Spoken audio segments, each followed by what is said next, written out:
భారత పార్లమెంటులో finance bill మరియు మనీ బిల్లుకు సంబంధించి ఈ క్రింది ప్రకటనలను పరిగణించండి. 1. లోక్సభ ఆర్థిక బిల్లును రాజ్యసభకు పంపినప్పుడు అది బిల్లును సవరించవచ్చు లేదా తిరస్కరించవచ్చు. 2. లోక్సభ మనీ బిల్లును రాజ్యసభకు పంపినప్పుడు అది బిల్లును సవరించదు లేదా తిరస్కరించదు, అది సిఫార్సులను మాత్రమే చేయగలదు. 3.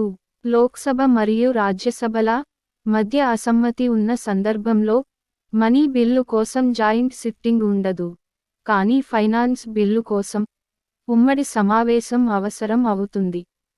పై స్టేట్మెంట్లలో ఎన్ని సరైనవి? ఏ. 1 మాత్రమే. బి.